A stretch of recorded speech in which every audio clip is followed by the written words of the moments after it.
I wish good things to you who's watching this. I am Alexey, and the most special time of the year is approaching us even closer as the World Team Carcassonne Online Championship is starting exactly 2 weeks from now. We have ourselves one more friendly match, and what a friendly match it is. Teams Ukraine and Teams Latvia have taken inspiration from football and have lined up 11 players against each other. Other than the quantity of players, the rules for today's match are pretty normal.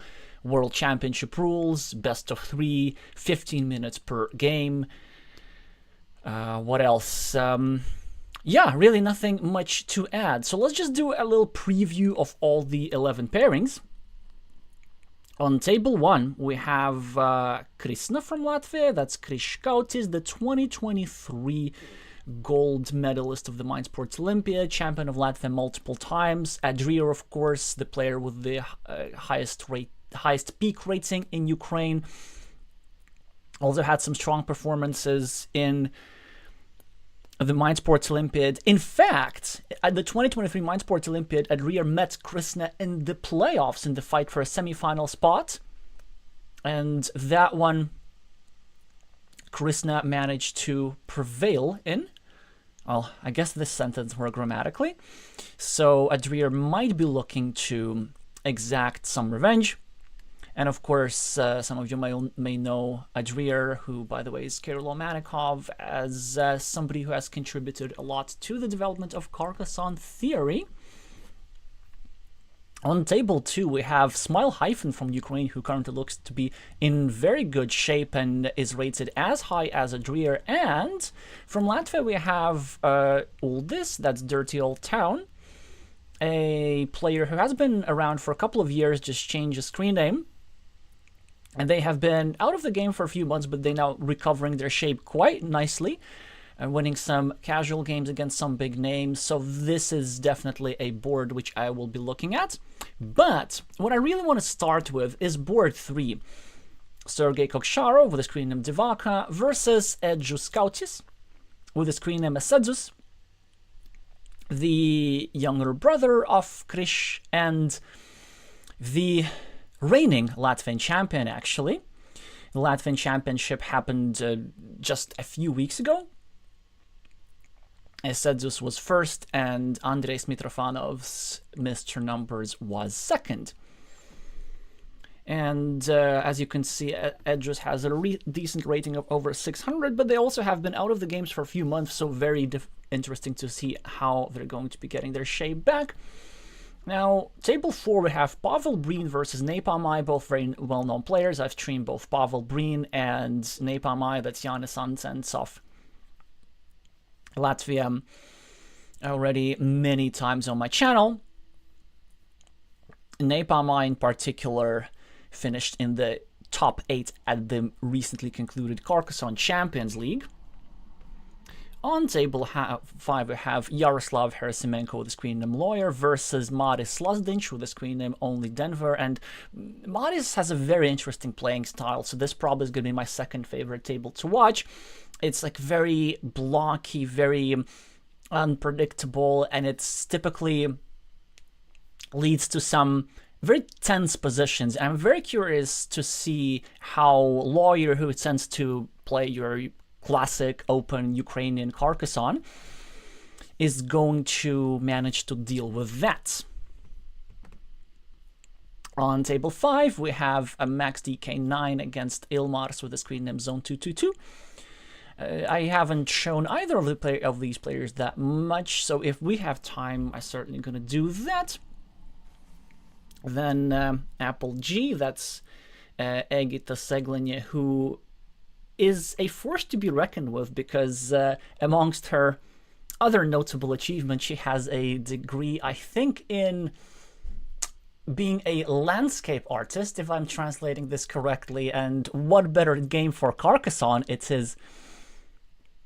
there is no better game than Carcassonne to manifest these sorts of talents. It's, building landscapes every single game.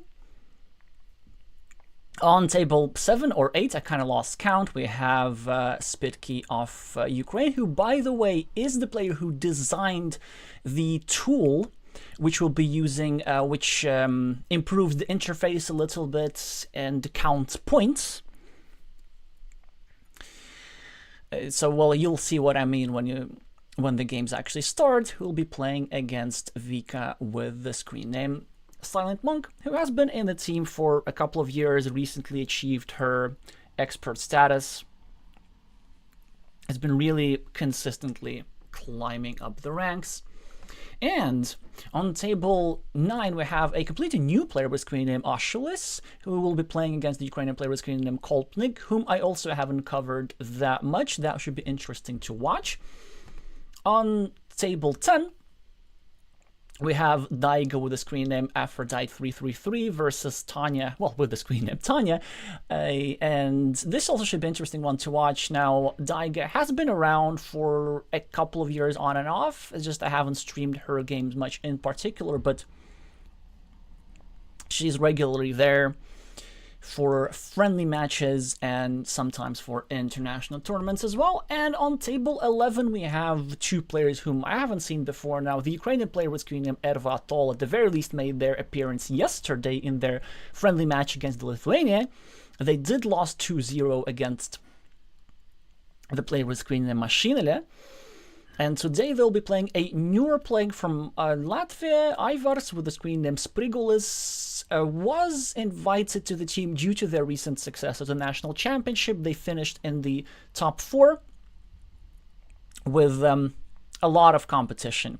That said, the national Latvian team has not yet been fully formed, so some of the players have already secured their spots either by rating or by virtue of being the Latvian championships, and for the rest there's still going to be multiple selection tournaments at play. Oh, look at this, perfect timing. So it is now 1900 UTC. Let me just wish the best of luck to my team in the chat.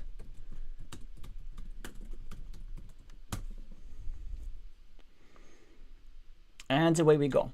Yeah, so we're going to start with Divac versus Esedus, but since we have so many things to choose from, do let me know in the chat as usual if there's a particular player whom you want to watch.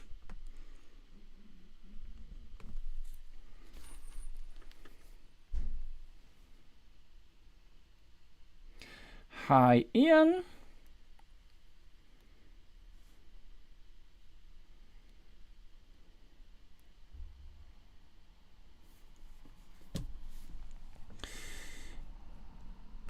I think the main challenge in streaming this will be updating the scoreboard on time, and I just gonna tell you in advance that the scoreboard will be behind. It is too much to keep track, so we're gonna be covering our key duel, and then in the middle of the game, or even towards the end of the match, I'll just go through all the tables and see what the score is.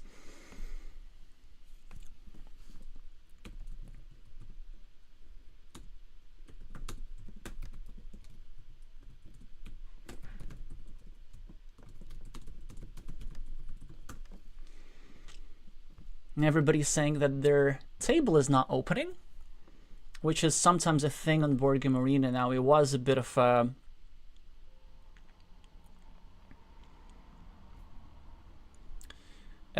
an issue earlier.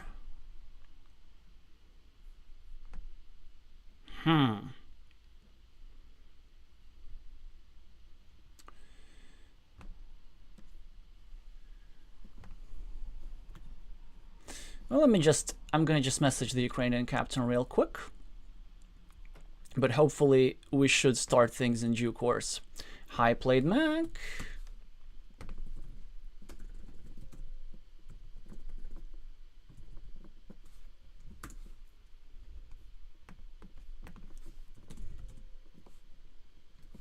Okay, now we get news that, yeah, things are actually starting. There we go.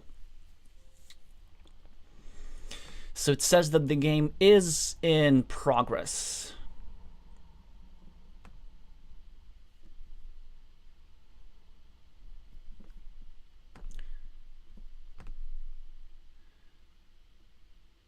And Edges is going to be the starting player.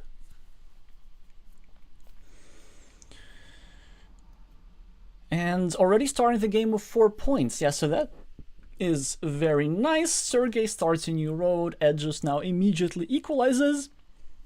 Sergey now takes 4 points as well, and we have a completely equal position. Of course, a tiny advantage is going to be for Edges due to his longer side of the road and the fact that he was the starting player. So he is going to be the last player to place a tile, and with that get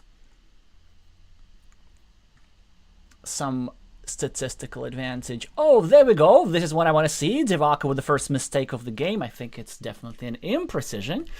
The better move, way better move, was going over here, starting a new road, because the thing what Divaca is doing, he's just adding a point to a road which is already likely to be shared, and also he's covering it up on one side, which is actually not great, because if Edges were to get something like a city cap with the road and then a crossroads, then he'd be able to block this square completely, leaving Divaca's side of the road covered up with just 2 points, whereas Edges gets to build his own stuff forever and ever. So that would be a classic example of a winning mini battle. Now Divaca, of course, managed to avoid that by starting a new road that sort of covers up the square and now equalizing Edges' city.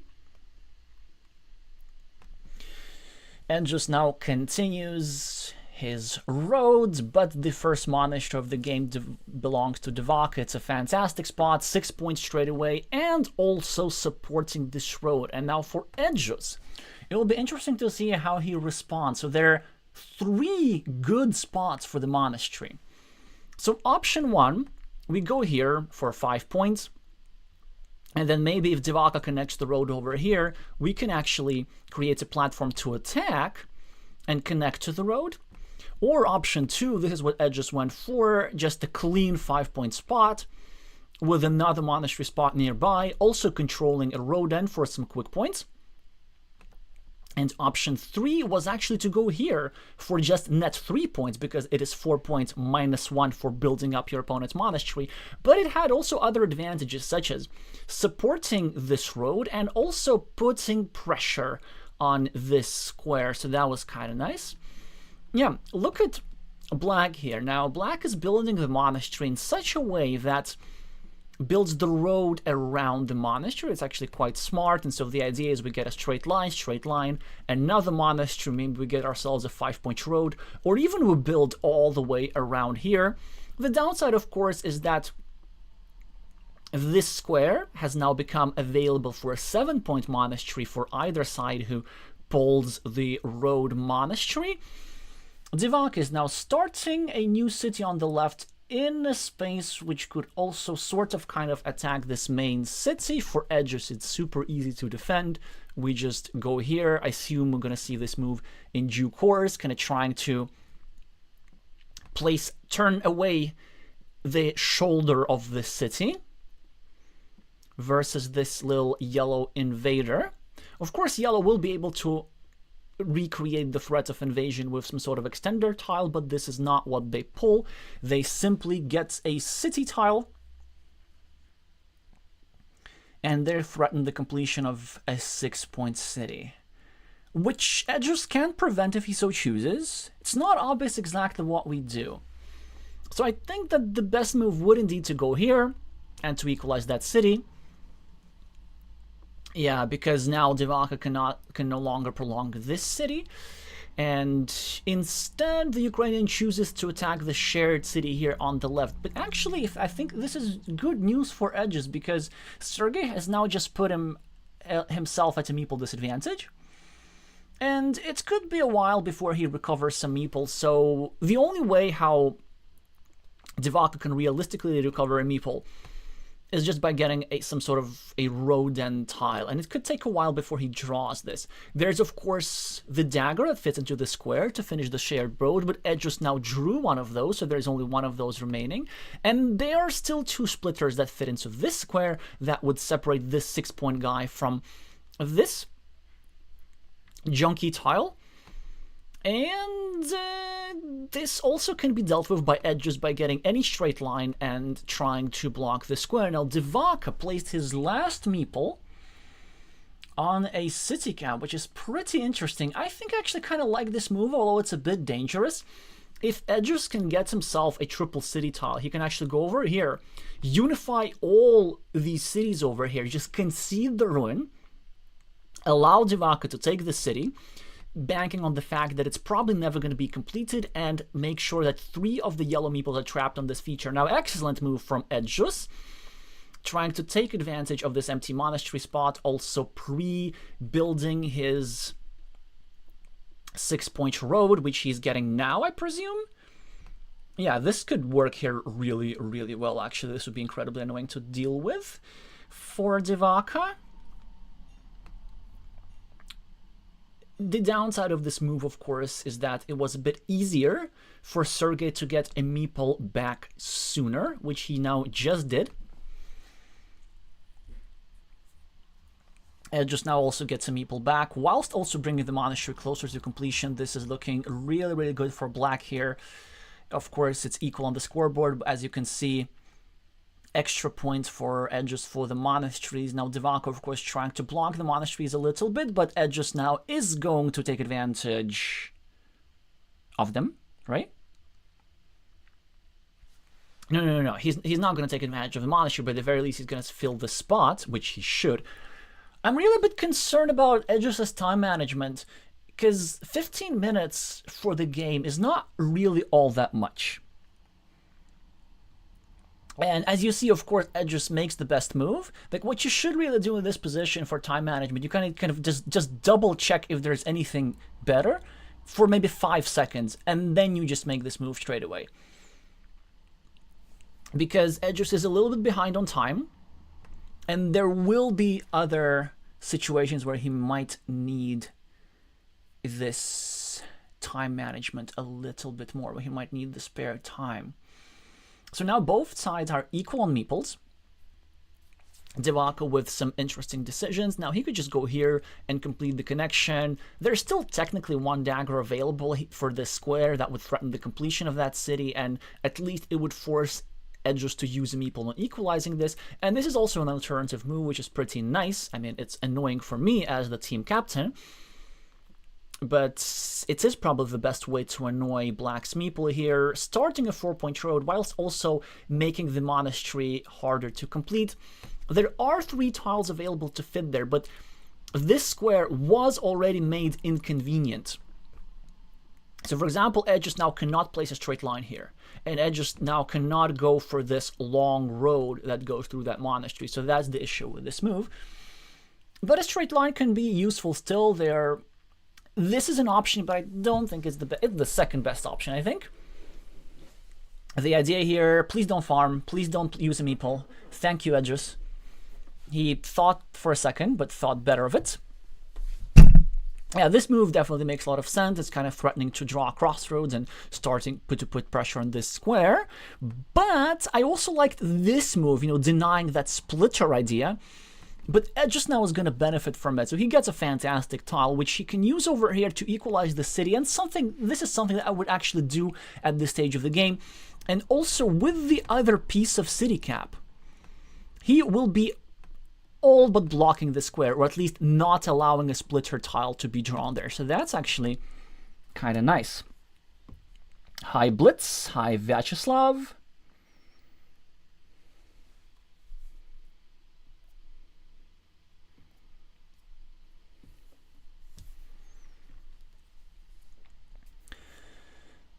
So Divaka finishes his road. Now the Ukrainian, again, with the meeple advantage, Edges now will connect to the city. Again, I'm concerned about his time management. Like, you should play these sort of moves instantly, I think. Well, not instantly. Divaka now adding some variance into the game. So he wants to use his meeple majority and try to create a spot to re-enter the city with a 3rd meeple, and it's something that Edges can actually prevent. If he goes over here, first of all, he would block the square, making sure that nobody completes the city. Yeah, this is really the best move. And now, if yellow chooses to invade here, there will be only one Dorito tile left, because we're shorter on field Doritos than we are on road Doritos. Actually, this is not true. There's one of each. So in any case, like if you invade over here, yeah, there's only one Dorito remaining to fit there, and there will be plenty of time for black to draw one of the many road tiles and block the square permanently. So invading over here would actually not be a very good move.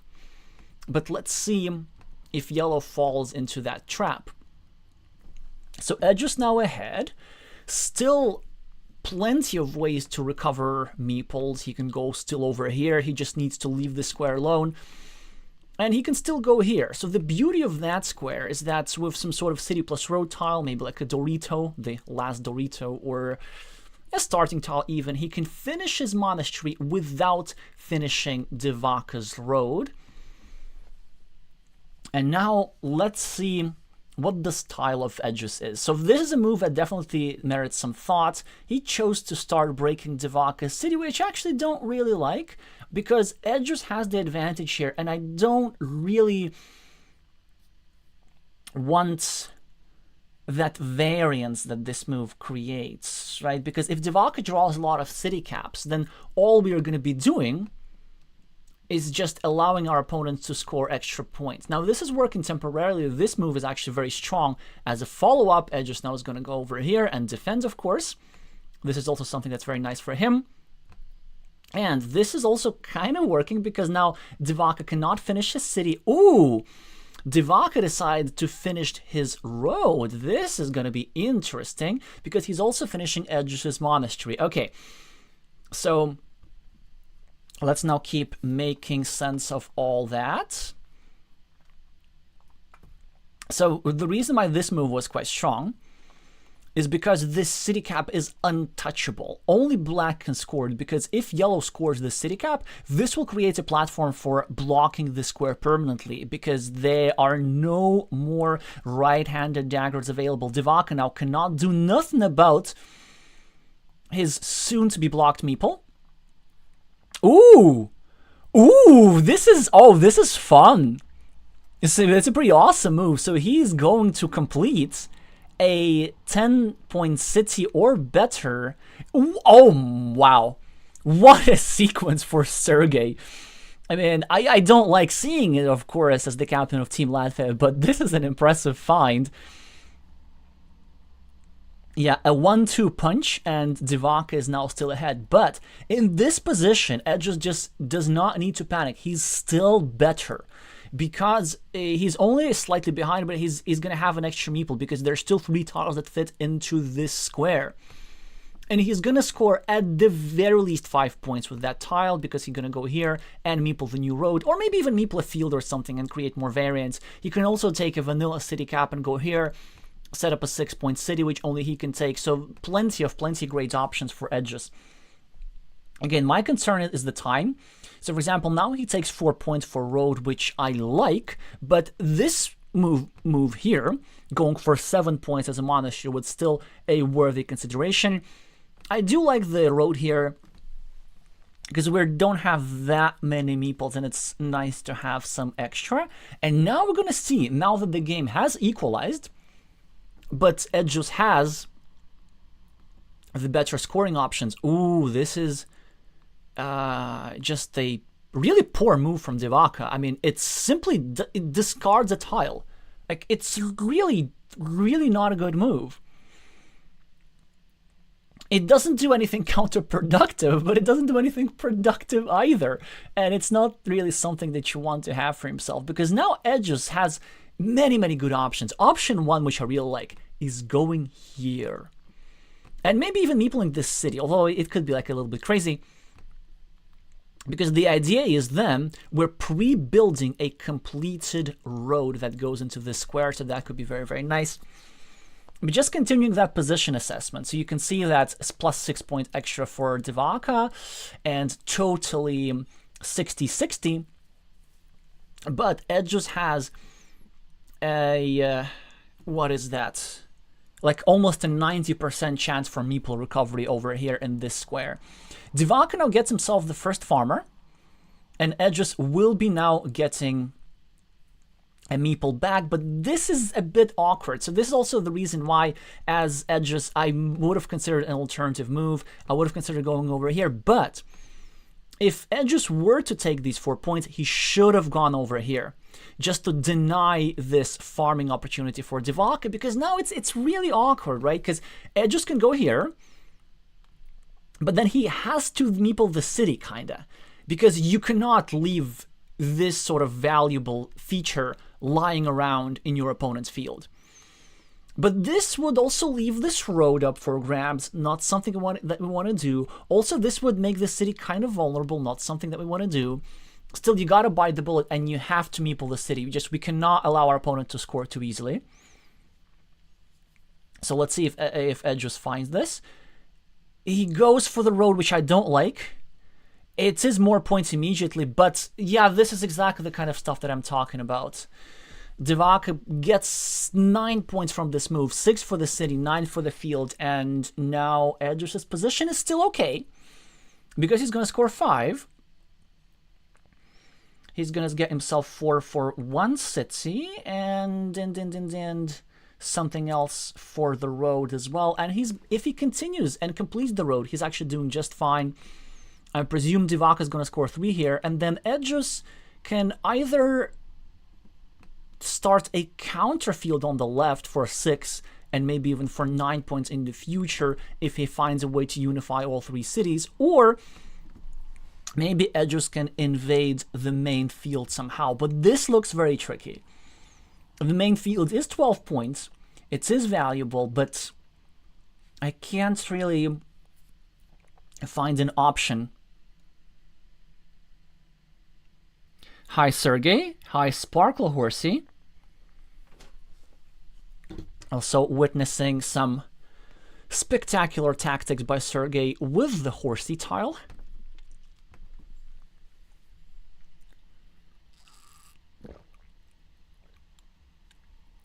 So Divac gets himself points. And Edges is going to get himself points either. This is actually quite nice.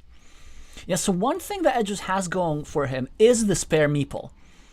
But the time situation is really not great, so it's something that we're going to have to work with Edges, right? So his moves are actually really good. I could disagree with a couple. I think this was an imprecision by Edges, but up until really, I think he played a like optimal game. But the time management of some of these moves is not perfect. He's now under 3 minutes, and it's going to be a really complicated endgame. Because Divac is ahead 5 points, and it's a razor-thin margin. So Edges has an extra meeple, and a meeple is worth around 6 points in this position, maybe a little bit more. Actually, maybe like a bit more, closer to 7 points, because there is a monastery spot for 6 points, pretty easy, that Edges can use, and then a farming option here or here for 6 points. So he will be able to deploy his meeple for a little bit extra, which should allow him to win this game by 1 or 2 points. But here's how Divac could win this game. So first of all, he could develop his field. If he gets something like a sequence of 2 vanilla city caps, which is still possible, he's going to go here, and simply get himself 7 points. And Edges should not be able to come back from this. Then something different could happen. So Divac... Oh, Divac loses the game on the spot. This is very nice. Yeah, this is just also with 8 minutes on the clock. Maybe Sergey, I mean the other Sergey Zaharenko, the team captain, will need to talk with Divac about time management from the other side. There's really no justification for making a game-losing move when you have 8 minutes on the clock. The reason why it's game-losing, maybe it could be a bit less obvious, but we can see that Edges is only 4 points behind, and Edges has a meeple to spare, and it's pretty easy to take 4 points. For example, Edges can go over here. And what else Edges could do? What else Edges could do? That's actually an interesting question. I guess I can still see Divac winning this. Maybe if he does, yeah, something like this. That is interesting. So I think Edges just needs to be patient right now. For example, going here, yeah, I like this move. I think this was better. Trying to go for a 4-point loop, not necessarily with the meeple. So the thing with this city, from Edges' perspective, I would have left it alone, because we know that Divac is trying to use the city to score extra. He doesn't have a meeple, but if he completes his city, it's gonna be worth 3 points simply for increasing this field. But what Sergey might not realize is that if this city gets closed, this is gonna create a field attacking platform. And then just can equalize like this. And Sergey now comes with a brilliant move by, yeah, just going over here and making it so that it's still possible to complete that city, but it would not give back a field invasion platform anymore. But luckily, Edjus with a scoring tile. What is Edjus gonna do? So he could go here for 5 points straight away, and it would put him +1. But then this would probably be losing, because Divaca can easily score 3 points over here by completing this. Or maybe Edjus can just go over here and take 2 points, and this is what Edjus does. Divac is now getting another city cap, but he's not able to score, and Edjus gets one of his city caps. He will clean this up. He will go over here. He will take 4 points for the city. He will concede 3 points to Divac, so that'll be a 1-point move, but Edjus is still going to have a meeple. And man, it's going to be razor thin. If Divaca gets this city, then Divaca is going to be, I don't know. Okay. Oh, is this going to be a 50-50 again? I hope not. Ed just has 22 seconds. Okay, he gets on the farm. He's behind, and he's going to win the coin. No, he's going to lose. What is the final tile? I have no idea.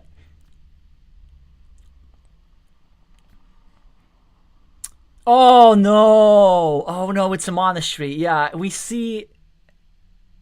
Is that a throw from Edjus or not? Or not? I can't keep track. Maybe not.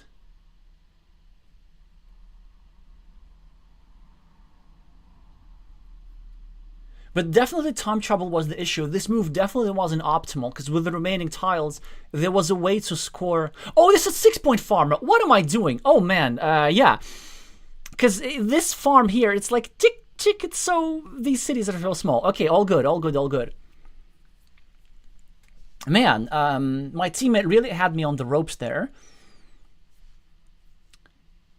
Yeah. So +5 was the win. Right, it's... So after this here scoring the move, Edjus was behind 1 point. Yeah, so it actually was pretty easy for him to win. He just needed to score really anything, and this was the highest scoring move that was available to him. Well, anyway, well done, Edjus. And yeah, very interesting game. So first of all, like very high-level play from both sides, and I think Edjus then managing to get forward the monasteries, then Divaca finding with a brilliant sequence to come back with a 12-pointer pretty late in the game, then being a bit ahead, also being the first on the field, managing to secure the field geometrically, not allowing Edjus inside, despite his meeple minority keeping a little bit ahead, but Edjus managed to keep his cool, not get desperate with attacking his field, and then just use his meeple majority to score a little bit. And I think the game-losing move for Sergey was this here move. I don't think he could really afford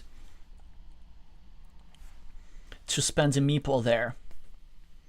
And just is asking where can I find the next game in the same place as the first one. It will start automatically. Yeah, so players are a bit new to the interface. Anyway, so let's go back to the tournament table.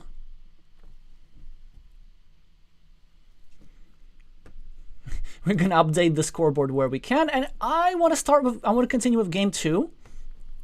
Although ideally, of course, I want to cover multiple players.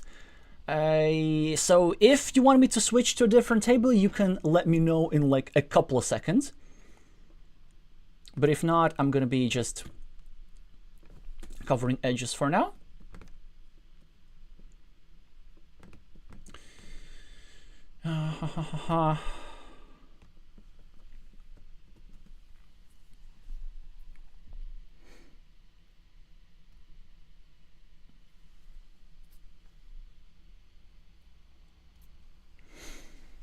So this one looks like a pretty open position. Both sides have completed 8-point cities. Edges with early farmer, Divaka slightly ahead on the scoreboard. Just starting a road. He wants to mirror his opponent's behavior over here at the top. Divaka now with a double city cap tile. Also now about to have a stylistic decision. Yeah, I was pretty sure he's going to go for the most open stuff possible, and tricky decision for Edges. So Divaka is putting a lot of pressure on this square. Now Edges could get 4 points, but that would be a horrible move because he would be blocking his own meeple. He's not going to do it. Now Edges here is going to have the discipline to do exactly this. Yeah, this is the moment where we don't take 4 points here or here. This is where we actually have to cover up our city on one side, and then we hope to build here like this and like this. Maybe with a couple Dorito tiles. The first monastery spot was taken by Divaka, but Edges finds a nice 5-point counter at the top, also controlling Divaka's road. So everything's here really going to be equal. Oh, but of course, Divaka is starting a new city, which Edges should attack. It may be unpleasant, because it's kind of decreases the safety of this city over here, but he should really do it. And there are some good outcomes possible where we get to go here, and then we get to go here with a triple city tile, and here with a couple Doritos, and build a big city. And big cities are super beneficial if they happen in a situation where your opponent has already invested farmers, because a fight for a big city will ensure that everything stays kind of clogged and the field doesn't really grow. So actually a move which I really like for Edges, and it's not an easy find, is to actually go over here like this and then set up the cow tile plus Dorito, and he finds it. Yeah, okay, so the magician has not lost his tricks. And of course, I'm saying this referring to Edges' not just his Carcassonne skills, but his actual main employment. Yeah, it's so cool that we have a magician on the team. So, what he's going to do? Just starting a new city makes a lot of sense. Also prolonging the road. He still has the meeples to diversify a little bit. Oh! Divaka with a very interesting move here. He actually could have even invested a farmer. Now, Edges, yeah, he continues with the setup. He gets the Dorito tile. And he's going to try and go for the big city. And should we do it now? That's a big question. That's very interesting. So Edges could just, yeah, he goes for it. And Divaka does not get a tile to attack. So all Edges needs to do is get himself one city cap. Come on, one city cap, one time. Then we cover up. And then there's a 94% chance that we get ourselves one of the 4 remaining cow tiles. Divaka is now sensing danger. He's trying to block the square, but it's double-edged. Now, by trying to block the square, he's eliminating the attacking platform that could be his, potentially. Still, it does appear to be the right move in this situation, as several city plus road city caps have gone out. So it certainly makes sense to try and play against the sensitivity of that square. Edges here with an excellent anti-field move, taking away 3 green squares with just one move. And I guarantee you the value from this sort of move is way, way higher than what he could have gotten from just getting 1 point.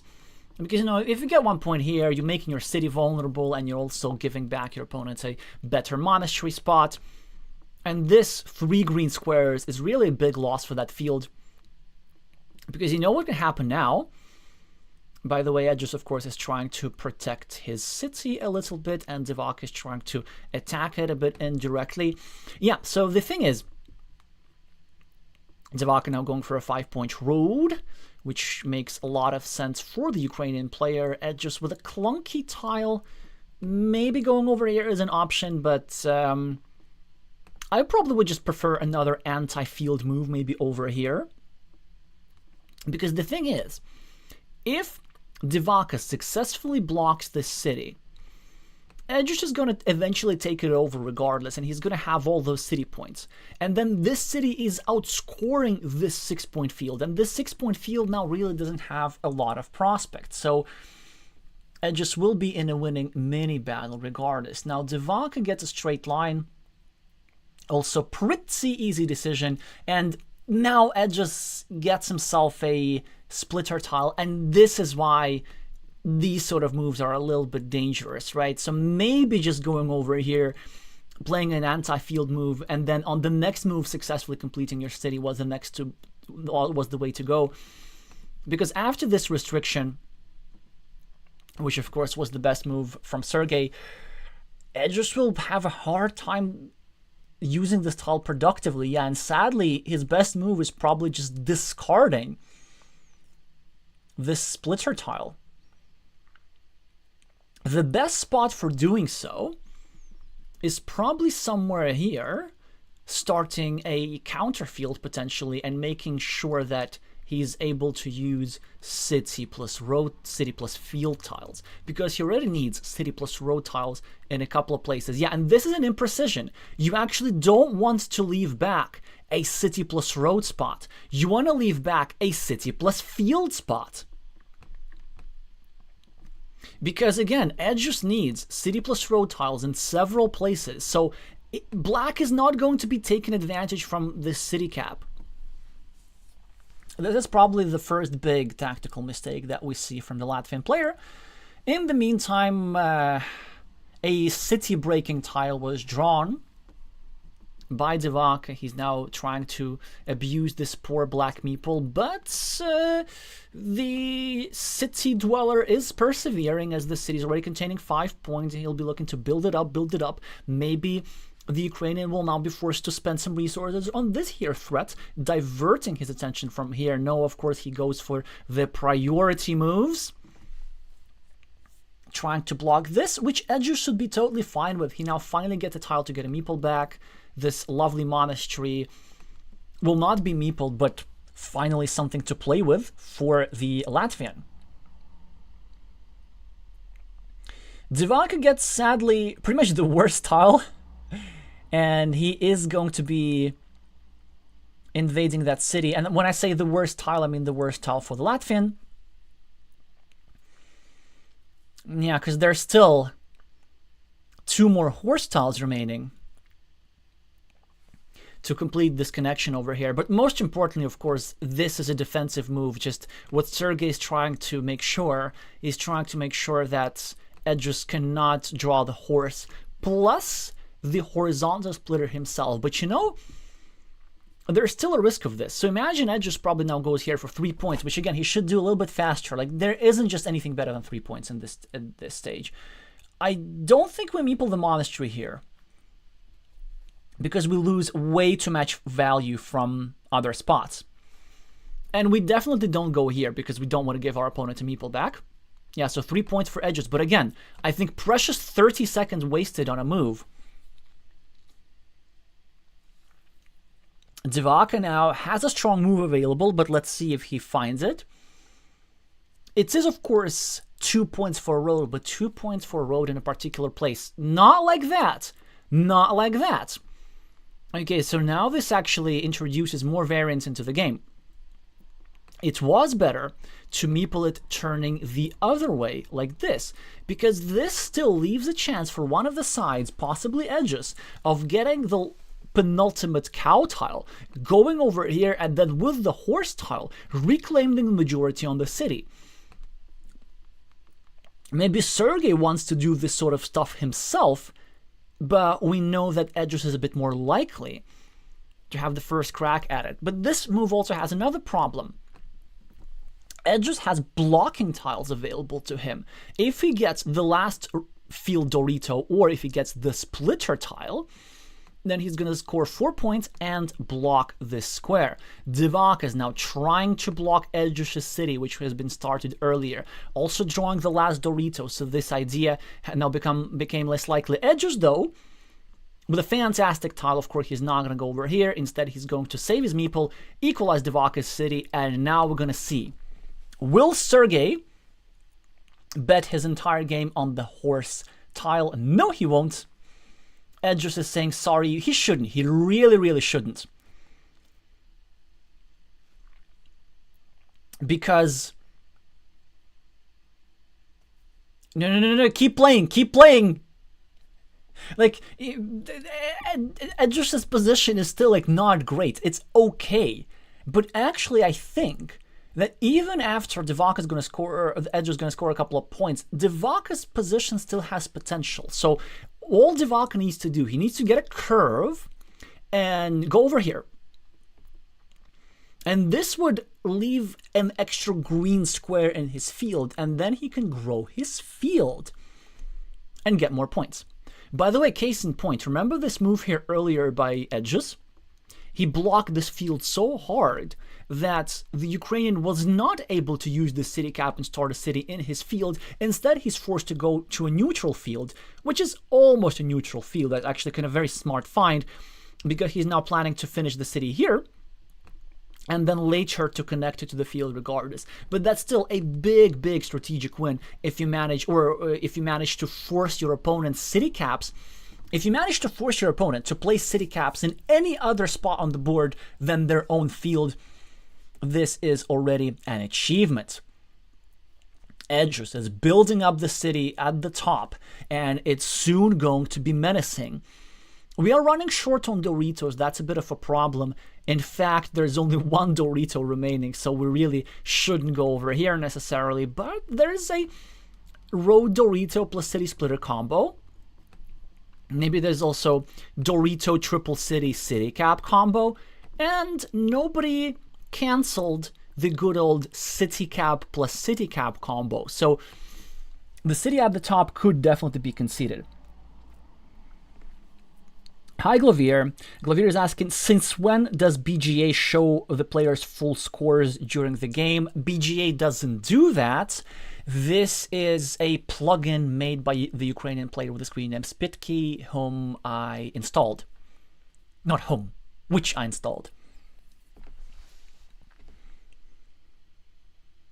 Edges, again, really time management issues. Oh, no, this was worth it, because he was figuring out whether he should take 4 points for a city or whether he should threaten the completion, and he went for the latter. And this actually is very interesting because, well, there are a couple of starting tiles, right? And there may even be a dagger. Yeah, so 3 tiles to complete the city. I actually kind of like it for Edges, and if yellow starts attacking at the top or here, then there is always a chance to evade the attack by drawing the last row Dorito. That's very smart from the Latvian.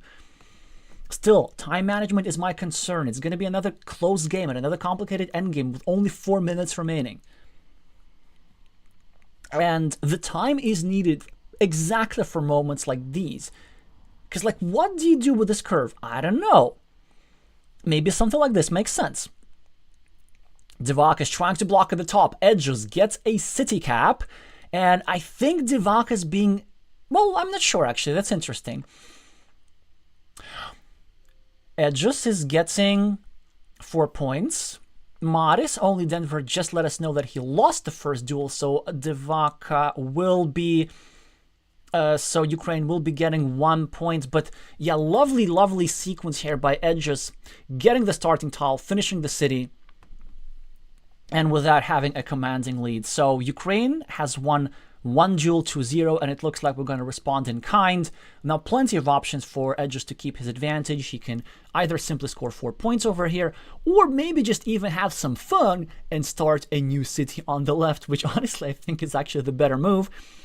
Because you might want to go over here for the sake of cleaning off the city cap, but it won't even be cleaning off the city cap because it will leave another city cap open right back at you.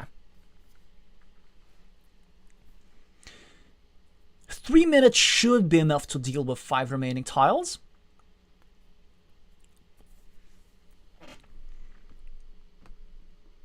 Maybe going over here, scoring 4 points, yeah, that also makes sense. And the reason why I just was not sure, he was kind of double checking if maybe Divaka can still complete this city, but he figured that he possibly can't.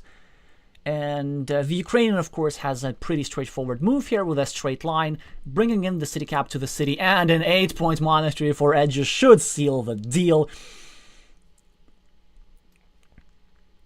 Divaka gets himself more city caps in his field, which of course is quite nice. Edges then with a chance to score 1 point, or maybe just go for a 6-point field straight away, you know, depends on how you want to play this.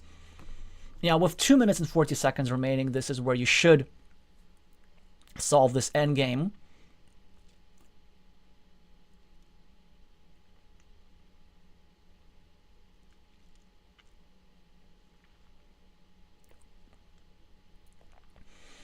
Oh, actually, yeah, because I'm lazy, I'm just gonna look up the remaining tiles and tell you that there is a monastery, ooh, and a dagger tile available. So then the solution is pretty easy, because there's still a dagger tile available. Ed just needs to go over here, making sure that Divaka cannot score 7 points with the dagger. Divaka, of course, can score 6 points with the monastery, but then Edges can score 9 points with the dagger. Oh, nah. Well, actually, it doesn't matter. I mean, Edges is just trying to have some fun, right? So he's going for a 50-50 field invasion. Sergey is going to go here and score 9 points for this farm.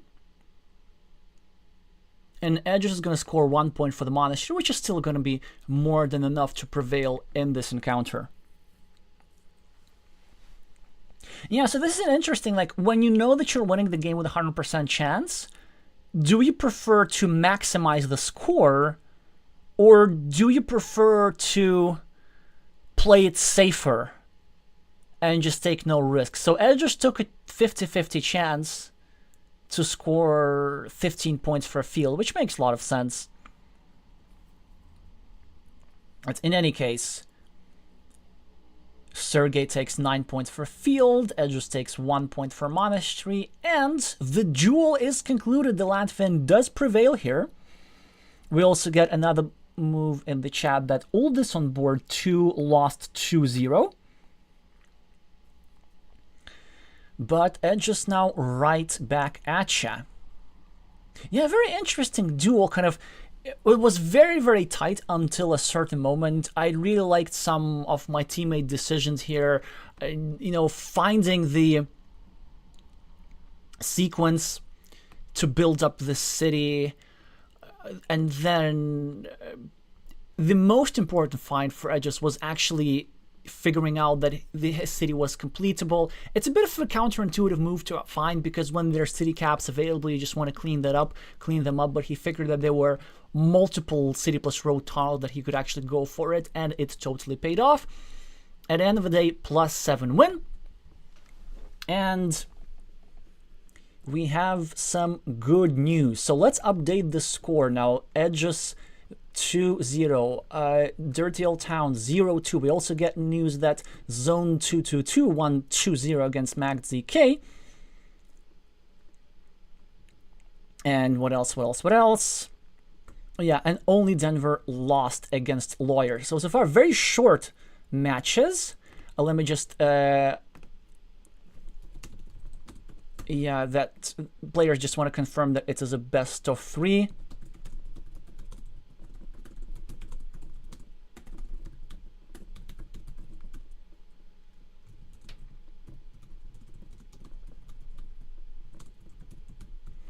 All right.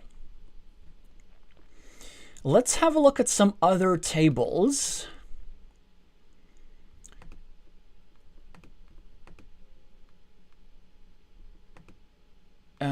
Nazari. Oh, let's have a look actually Nazari versus Apple G, because I know Apple G is pretty fast player, so she, regardless of the outcome, she must have finished it. Oh no! So look at this. So it is 1-1.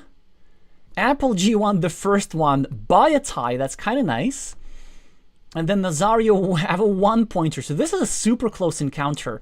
And the third game should be starting right now. So we're going to be watching the decider between Egita and Nazar.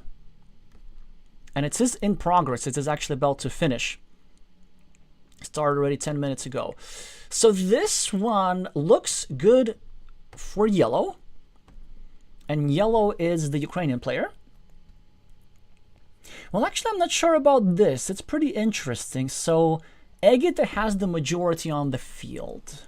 Let me just update the scoreboard again. So Apple G Nazario. But the problem with said field is that it is only worth 9 points. So overall, I can see how Nazar could use his meeple majority to inflict some damage, perhaps. Also, Egita is having some troubles with road meeples. But you know what? Nazar is now... Ooh, what a sequence for the Ukrainian. A 10-point city in 2 moves. Yeah, it is quite unpleasant. Also, let's see if we can get these scores from a plugin. No, we can't. Yeah, actually, I'm not sure why this is the case. Sometimes it works, and sometimes it doesn't.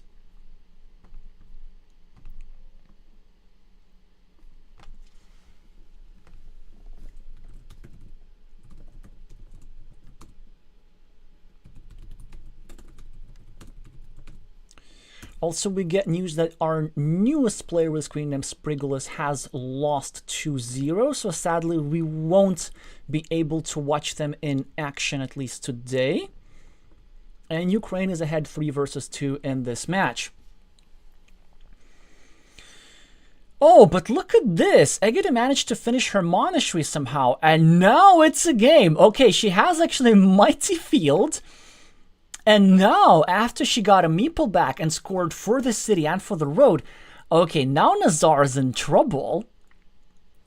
Yeah, and he's trying to attack the field, but he's going to need 2 meeples to equalize it, which will put Egita at a meeple advantage. She's now trying to block it a little bit. Nazar's now going to drop yet one more farmer. But let's see, now we definitely need to draw a city cap as Egita. She does not draw a city cap, and this is not good. But a monastery is also good because it means that it is now significantly harder for Nazar to connect over here. There's still a road monastery available for him. He's now going to need to make a choice. That's actually quite an easy choice. He just chooses to connect his bottom farmer on the field, and now it's all about whether this farmer is going to connect. Egita now blocks the square, making it harder for Nazar to connect just as he was going to go over here. But he has a different option. He can now go over here and renew the threat of connecting to the field. Also, I guess Egita could have dropped a farmer over here as some sort of counter, but she figured that she does not want to spend the rest of the game without meeples, and even though the rest of the game is not that long. Now, the way how Egita can secure her victory, if she gets a city cap and drops a farmer here immediately, I really actually want this to happen, because then she's going to have a 3-2 advantage, and this field is suddenly getting pretty closed. Or is it? There is actually a rather nasty field connection spot that Nazar can use. And this is a spot here at the top. He can either go here right now, which I do not think he should do. I think he should go their next move, perhaps, and invade like this. And the reason why it's so sneaky, because in addition to this here square, which has multiple tiles available for it, but is associated with some danger, there's this 50-50 shot of drawing the last of the 4 crossroads and invading over here. It's also not unreasonable for Egita to go over here, because fortunately for us, the field is big enough that despite Nazar's scoreboard lead, I think it should secure Egita the victory. But it really depends. I think the sure way would be for us to get the city cap, which brings us to another option. I was wondering if Nazar was going to go here. So Egita chooses to invade the field like this with a tube tile. Now, normally it is very dangerous. Close to the end of the game, it might be worth doing. The reason why it's dangerous is because, like, if you invade successfully here, then it's not going to leave a lot of options for the city cap. But if you close your city, then suddenly your opponents can block your invasion. But at this point, it might genuinely be worth it. I think a move that Nazar should find here, and I hope he doesn't. And of course, now is the time to ignore 2 points and just go for a farm over here. And this would be quite a nasty invasion. Or, you know what? There's some other options available, because the field is big, but it's not, like, huge. And because Nazar has 2 meeples available, maybe there's some room for a fieldless win possibility. Because Egita doesn't have any meeples. And it could be possible for Nazar to just outscore. One thing which is not going very well for the Ukrainian is due to Egita's speed,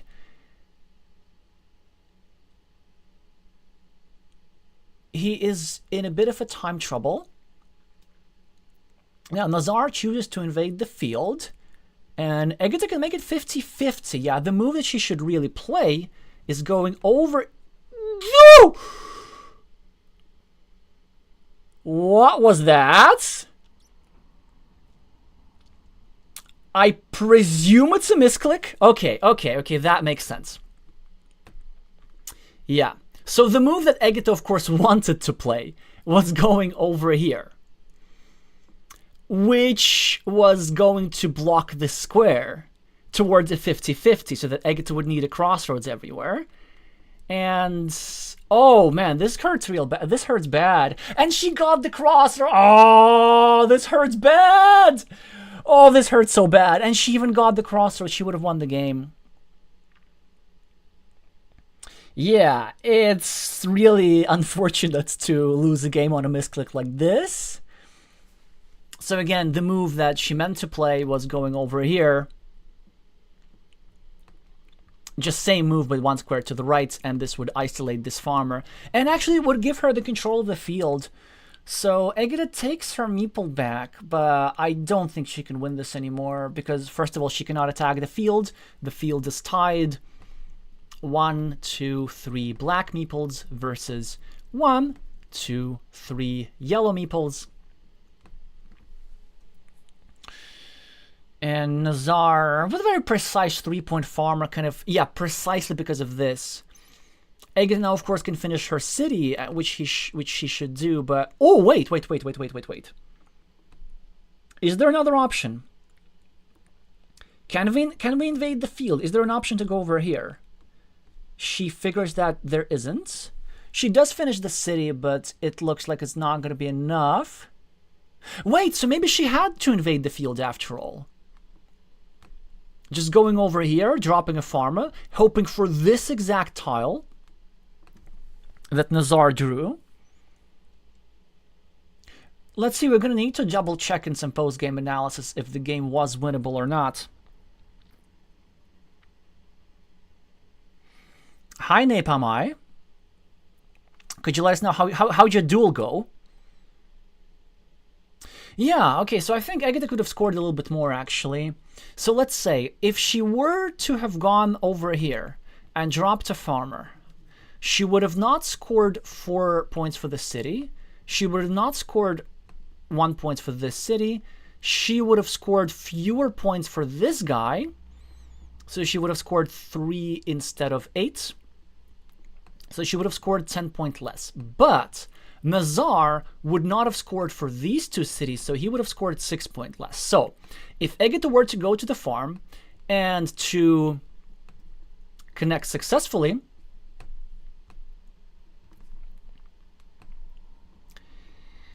let me just have a look. So if Egita were to go to the farm and connect successfully, right? So she would have had 4 points less, but she would have the points for the farm. And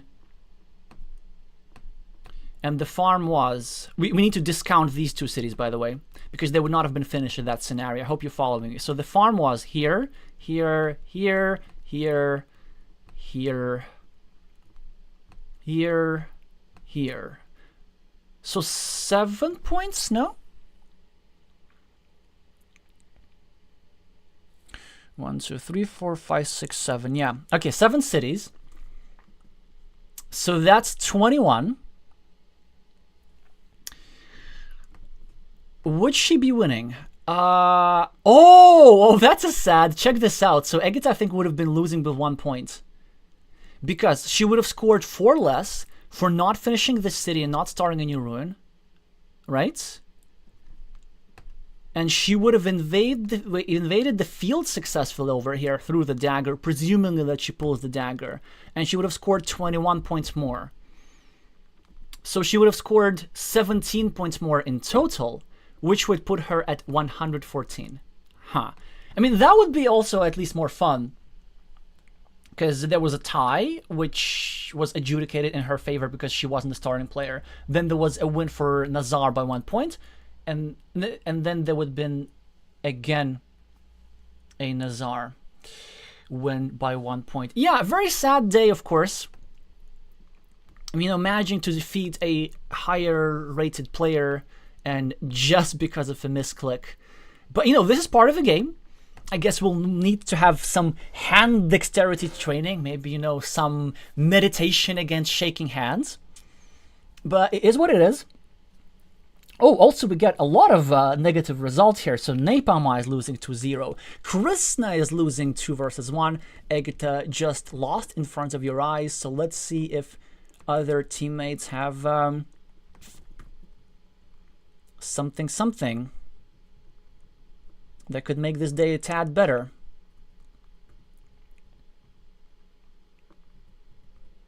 Ukraine already won the match with 6 against 2, but now let's have a look at our remaining table. So we have 3 players, Silent Monk, Oculus, and Aphrodite, who are still playing allegedly.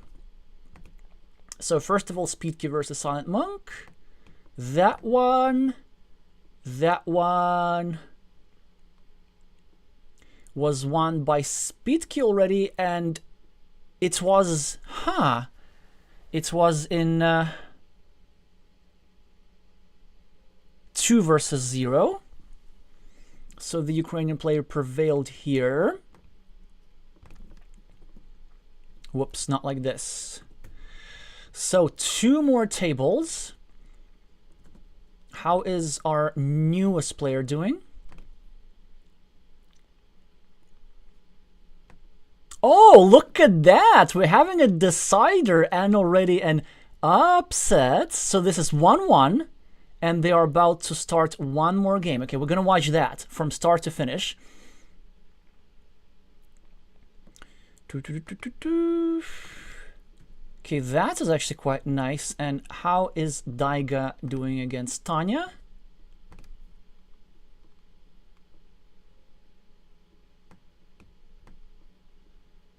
And Tanya did win this one 2-0 as well.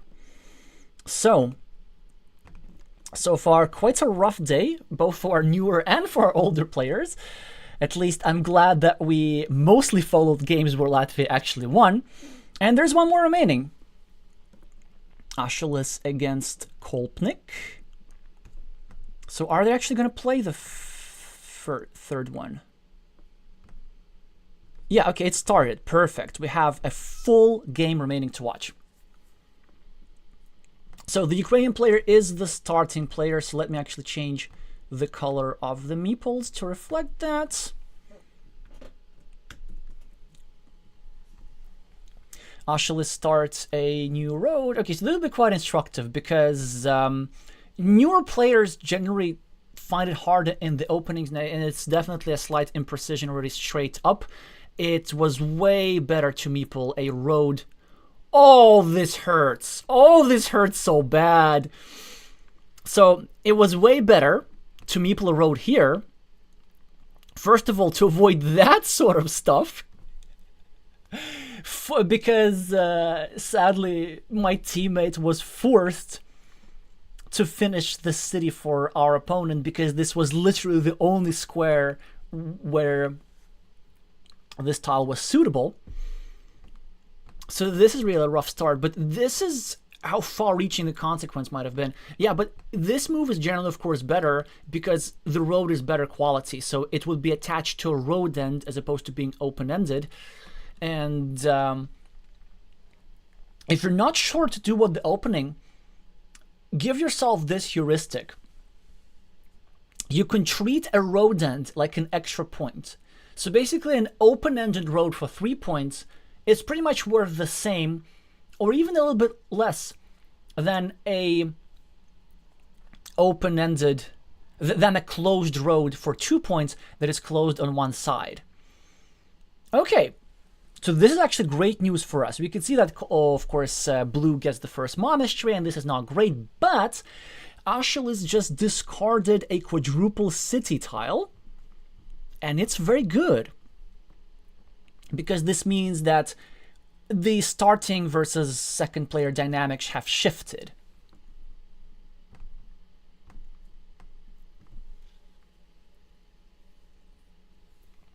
So this means that Achilles is going to be the player who places the last tile, and with that we're going to have a bit of an advantage. Yeah, but of course now a great tile for Kolpnik, managing to defend the blocking threat just now created by the Latvian. And what do we even do with this monastery here? Probably just, you know, share the fates, prepare the 9-pointer, and hope that we draw the 9-pointer, because we now are a little bit behind here. He starts at 3 points. Oh, yeah, he starts a monastery there where there really should be meepling a monastery. Also, this is something that I see a lot with newer players, like an aversion for monasteries unless they score a lot of points. But in the opening, you don't really need a monastery to score a lot of points in order for it to be valuable. Like, even if you're going to go for this 3-point spot, it is way, way better to place a meeple over here. First of all, it's controlling this here square, and it's also controlling a lot of space, because there are not many places on the board to start new cities, and new cities are going to be started somewhere here. And at the very least, it will make sure that new cities are started in such a way that benefits this hypothetical monastery. Okay, this is rather interesting, actually. So Achilles, ooh, is going for a full block. So I actually kind of like this, because the quadruple city tile has gone out. So this configuration is a bit more dangerous than it is normal. And even if this block is unsuccessful, it really disrupts the dynamic of the city. So first of all, we get immediate benefit, as Kolpnik will not be able to finish the city right now. And whatever he does, he's going to be forced to place this tile in a much, much awkward place. Maybe going over here. Yeah, or over here for that matter, starting a new city. Achilles now is going to go over here, start a new city like this, and put some pressure on this guy. Yeah, we definitely should be meepling the city cap here. It is a tad dangerous, but nowhere near as dangerous to start being afraid. The Ukrainian is threatening an 8-point city, and what do we do? So there's several possible moves. One is we can go here and start breaking the city, which I kind of like. Option 2, we can start a 4-point road, and we can either rotate the road outwards or even inwards. Yeah, inwards was also another option, like this.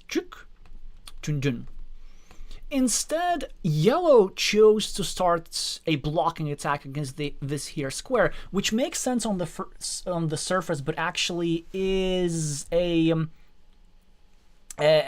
that is a mistake. And the reason is, the type of attacks that work mathematically best in these situations are attacks with the city tile. So what you gotta be patient there. You gotta acknowledge that your opponent is gonna have some chances of drawing a tile that fits into the square.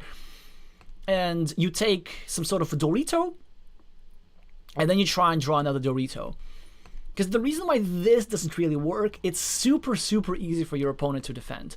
So in fact, if you place a tile like this, so what you're going to be thinking, like, what your opponent could possibly draw as their next tile. And we know that with any road tile that can do something like this, with any field tile that can also do something like this, with the monastery, for example. With a city plus field tile, they can also just use it here and turn the city away. So if we go over here, then what we're hoping for from yellow's perspective is that our opponent has specifically a city plus road in hand. And only in that event, they cannot do nothing about this square. But even if that happens, which also is not that likely given that some city plus road tiles have gone out, now Ashless, of course, is going to invade Blue City, so at the very least we're getting ourselves some sort of compensation. Kolbnik, of course, keeps scoring and scoring and scoring.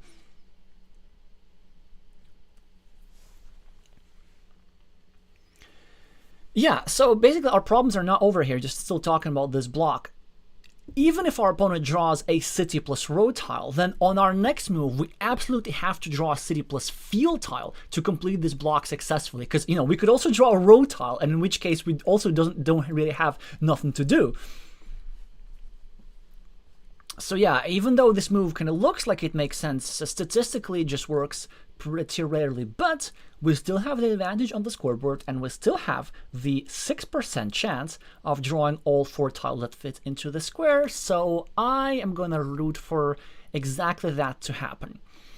Also, it is possible that our opponent draws this tile relatively late, in which case we can maybe draw a road monastery, get a 9-pointer over here, maybe we can get some anticipation farmers, so there's still ways to come back into this game, even though the Ukrainian expert is doing pretty well on the scoreboard and positionally as well. They're now probably going to score 2 points for a road on the left. I wonder why they're still thinking about this. This move does not make any sense to me. Well, I guess it has some marginal value in the sense that it sort of reduces the potential for a field, but not really. I really think that there must have been a reason why blue didn't want to place this tile over here. Perhaps there was an oversight. Perhaps they didn't like yellow potentially going here and attacking the city. I don't know.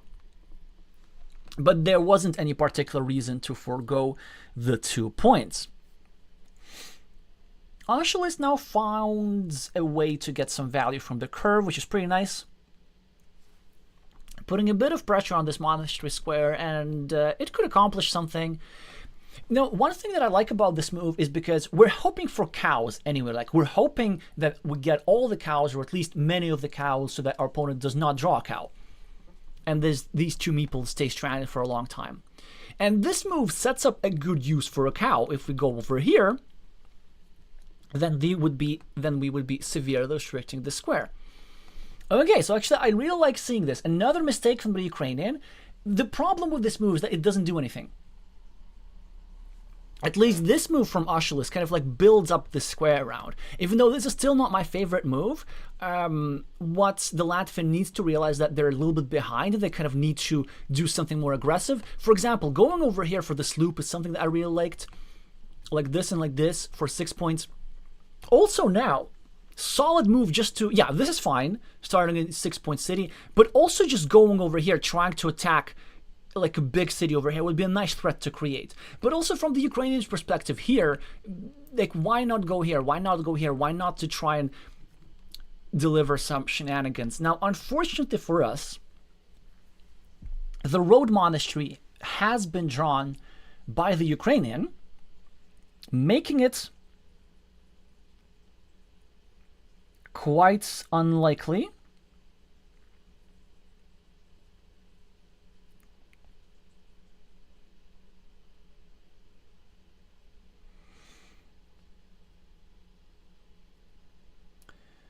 that we're going to manage to come back anytime soon. Now, Ashlus, of course, is trying very hard to do something against that square.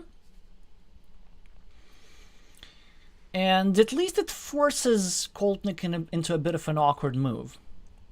But what I would do here as the Latvian in this position is probably trying to just make some more setups. So as for this square, I'm just probably leaving this alone. And maybe I'm going over here and trying to go for a 4-point loop. Maybe I'm doing something like this and trying to set up another road monastery. The reason why I kind of like leaving this alone, this square alone, is because we could draw multiple cows, which we're hoping for anyway at this point, and then the cow tiles could be used to block that square. Also some nice draw right now. As blue defends his monastery square, we get to complete our city. Still 5 meeples in hand. Like, we can still do something about this. So a field brewing, Kolpnik gets 4 points. Latvian gets a straight line. And with that, disrupts the loop of Kolpnik. But I think that with 5 meeples remaining, maybe we can start something more aggressive. So for example, going over here was an option. Just going for 4 points, equalizing our opponent's road, which they're inevitably going to take. Even going straight for the farm wasn't necessarily bad. Something like this, dropping a farmer. Or, again, going over here, starting a 6-point loop. So when you're behind, you really got to be looking for these aggressive point-scoring opportunities. Now, yellow scores 2 points at the top. And it is a double-edged move because, on one hand, it eliminates a dangerous 7-point monastery spot, which your opponent is slightly more likely to take, as they were the starting player and they're the next to draw. But given the difference on the scoreboard, you actually want to create some more risk, and you probably want to leave that spot alone. Okay, there we go. The Ukrainian now with a tactical mistake. That's going to cost them 2 points. Very nice to see that sort of stuff. The move here, of course, is to take just the 2 points for a road and to leave the city cap alone, and then blue could have taken this city cap, and they could have had 2 points more, but we get the starting tile and we get the first field. Very good farmer here by Ashulis, and they're 15 points behind, but they still have 2 meeples extra. We're kind of running short on curves, because some of the curves are on screen. I think there are 3 still remaining, which, we could draw a bunch of them.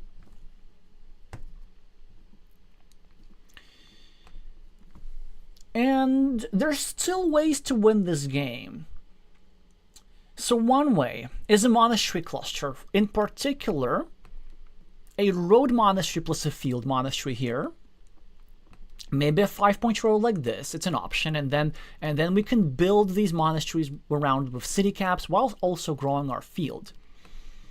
I suspect that the Ukrainian is going to do something about that field straight away. So, for example, a move that they have is going over here and drawing a 0-point farmer to connect to the field, which probably should be a good thing for us, because then we can try and maybe block that square, leaving them stranded with just 1 point, with 0 points on the farm.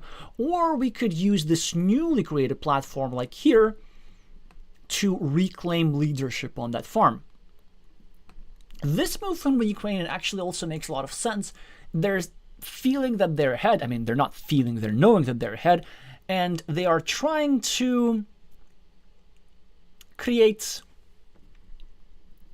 blockages in the Latvian field. Yeah, so this does eliminate 1 green square, and this field actually didn't really have any green squares. And now, Ashul is here playing a rather risky move, but one which I quite like, precisely for the reason that it is risky. So he's just adding 2 more points to his city, making it so that either party could draw something like this, go over here and go for 75% invasion chance against the city. And Kolpnik, with 3 meeples, it's probably something that he should be doing. I don't think getting 8 points at the top is good enough. The thing why blue should really be going here is to prevent yellow from going here. But this is also an interesting option. Actually, I kind of like this one. So the idea is, we're still threatening the same thing, because we could get multiple Doritos or triple cities going over here, over here, and still overrunning the city with a 2 versus 1 majority. Or we could just peacefully finish this city, maybe then obstruct the square, and then draw a splitter tile that would give us a 10 point and a meeple back. Kolpnik finishing an 8-point city. Now Ashelis is forced into a defensive move, placing a city cap into a shared feature, but it probably was necessary because, you know, blue was threatening to draw something like this. Go over here, get the majority, but the disadvantage of this move is that now blue still can draw a city cap. That goes here. And drop a farmer that could penetrate either at the bottom or at the top, and there wouldn't be a convenient way of blocking both options. Ashelis now with a chance to further block Kolpnik's road, I guess. So a move what I see with 5 meeples is maybe going here and drop a 6-point farmer. Because the value of the meeple decreases as the number of the remaining tiles dwindles. And the value of each unclaimed feature increases as the game progresses by. Yeah, so I think this is definitely a miss here from the Latvian, because with 5 meeples and 15 tiles remaining, we should really be more generous with our meeples, because there's not going to be much more stuff better than 6 points. There are still monasteries, but we have 5 monasteries, we have 5 meeples and 2 monasteries. So let's assume that we're spending 2 meeples on monasteries. And we should probably be spending a meeple on a new field, and even like a meeple on the 4-point road. And then even after that, we have a meeple to spare. Ashelis now, yeah, also like another problem. And this is of course a great tile for the Latvian, because we get ourselves a slightly bigger city, and of course we get 2 completed cities on our 15-point field. So that is absolutely lovely. Kolpik now of course gets this farmer, but this little piece of city could be our path to savior, as we can actually go over here right now and drop a farmer over here. And then we try reclaim leadership on the field. That's a very nice find here from yellow. Not taking the 4 points, but taking the field platform immediately. So here the point sacrifice is absolutely worth it. But going back to meeple usage. So the reason why, of course, yellow needed to farm over here is also to disallow blue from easy farming over here. And also, like, with 8 meeples remaining, you really have to meeple this monastery. Like, there is gonna be nothing better than these 5 points.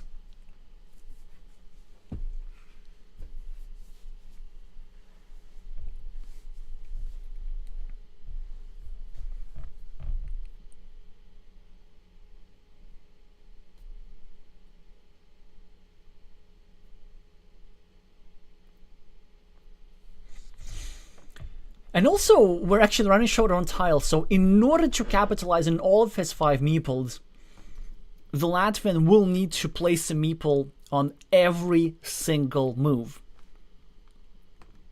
Kolpnik, of course, drops another farmer to reclaim leadership on the leftmost farm.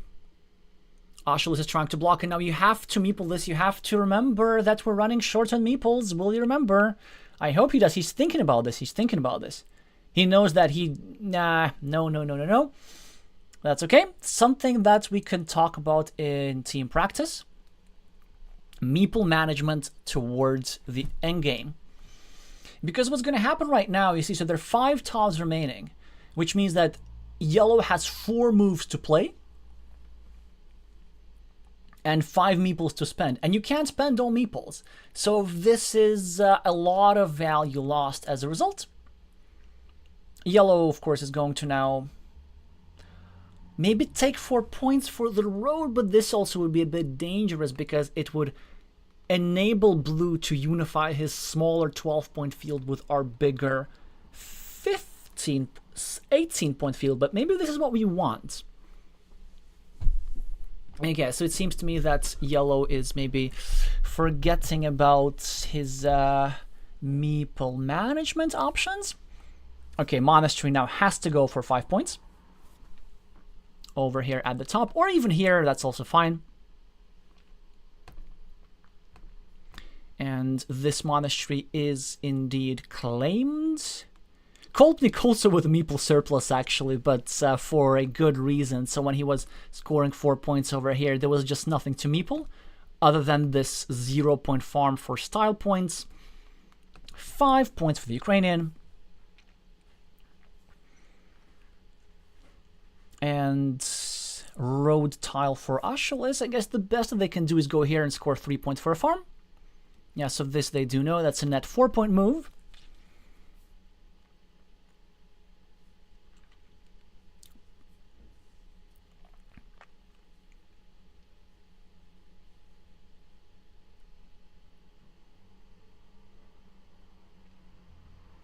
Napalm Eye saying, what's with that monastery phobia? Yeah, it is something that newer players generally experience. Well, with some exceptions. Probably a notable exception on Team Latvia would be Silent Monk. So her screen name is not an accident, actually. I think she has like a ridiculously high average point scored per monasteries, and it has been working well for her game. So now a bit of an endgame exercise. Yeah, so 3-point move for yellow. There was a 4-point road available. Of course, it's not going to matter for the score or for the results of the games. So, and the experienced Ukrainian will prevail in this one. So some interesting ideas for the Latvian here. I kind of really liked this sequence, this attempt to block. It's just knowing those tactical implementations, knowing which move have the highest probabilities, and then a couple of other things which come with experience. It's just meeple management towards the end of the game, and maybe gotta love those sweet, sweet monasteries a little bit more. Still solid effort from the Latvian for whom it is the first ever appearance on the team. And we'll be looking to see how they progress in the future. So, Team Ukraine wins this one with 9 versus 2. All the games have concluded. All the duels have concluded. You can see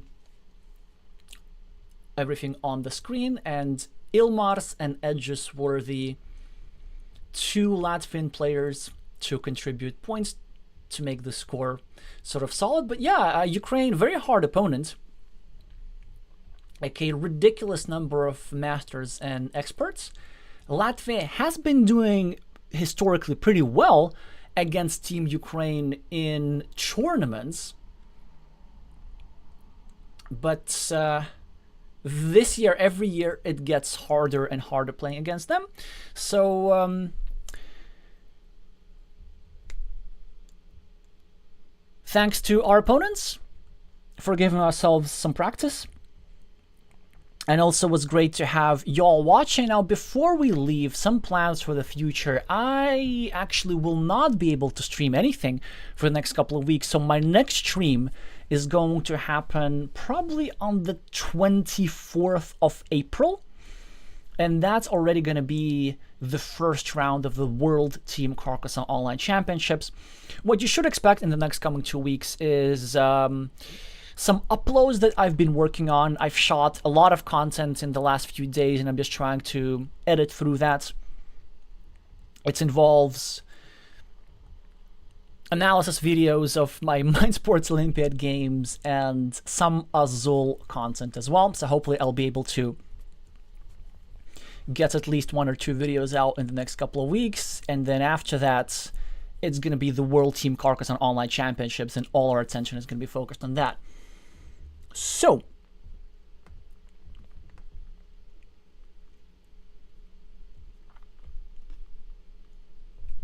yeah, really nothing more to say. Make sure to subscribe for more competitive content like this, and like this video if you like this video.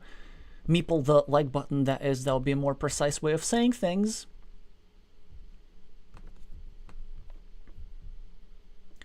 Thank you all so much for watching, and I'ma see you soon.